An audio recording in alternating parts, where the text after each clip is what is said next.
শুভ সকাল বন্ধুরা, সবাই কেমন আছো? সবাই আশা করি ভালো আছো, আমিও ভালো আছি। একটু আগে ঘুম থেকে উঠলাম, চোখ মুখ দেখে বুঝতেই পারছি। এই দেখো দুই ভাই কি করেছে, এখানে মাটি খুঁড়ে এই যে দা কি করেছো, এখানে কি লাগাবে? ঘাস লাগাবে আর ঘাস লাগাবে আর সবজি লেগেছে, ওখানে একজন এখানে একজন।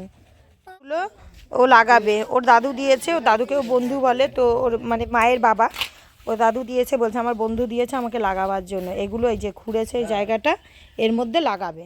আর বন্ধুরা দেখো এখানে গাছে যে বকফুলগুলো এত সুন্দর আর অনেক হয়েছে। এখানে পেরে নিচ্ছিল আমার ভাই, রুমা আর মানে আমার বোন আর হচ্ছে সায়ন।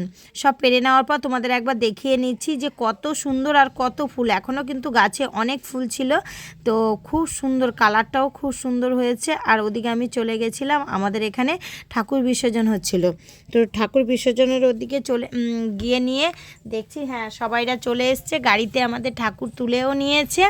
তুলে নেওয়ার পরে এবার বিসর্জনের দিকে যাবে, তো ওখান থেকে বিসর্জন দেওয়ার পরে চলে এসেছিলাম একটু পিকনিক হবে বলে। আর এদিকে দেখো তোজোকে, ওর হাতে নোংরা, কিন্তু পেয়ারা খেতে হবে, তো এইভাবে পেয়ারাগুলো খেয়ে নিচ্ছে।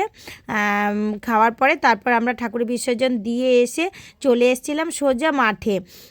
সবাই মিলে মাঠে এসে ওখানে পিকনিক হবে, তো সাউন্ড সিস্টেম লাগিয়ে তাসা বাজিয়ে আমাদের সব ঠাকুর বিসর্জন হওয়ার কথা ছিল, পারলো না বলে সবাইরা মাঠে এসে তারপরে এখানে পুরো সাউন্ড সিস্টেম লাগিয়ে নাচ গান খাওয়া দাওয়া এইসব করা হয়েছে। তো তখন আমি দেখো বলছিলাম, কিন্তু ভয়েসটা পরে দিতে হয়েছে, ততক্ষণে মাইক বাজছিল, তার জন্য আর বন্ধও করতে বলিনি। তো আমি বুঝতে পারিনি, পরে কপিরাইটের জন্য আমাকে ভয়েস পরে দিতে হয়েছে। আর ওয়েদারটা কিন্তু মেঘ ছিল, অল্প অল্প বৃষ্টি পড়েছিল। তো প্লিজ তোমরা দেখে নিও, কেমন লাগলো অবশ্যই কমেন্ট করে জানাবে।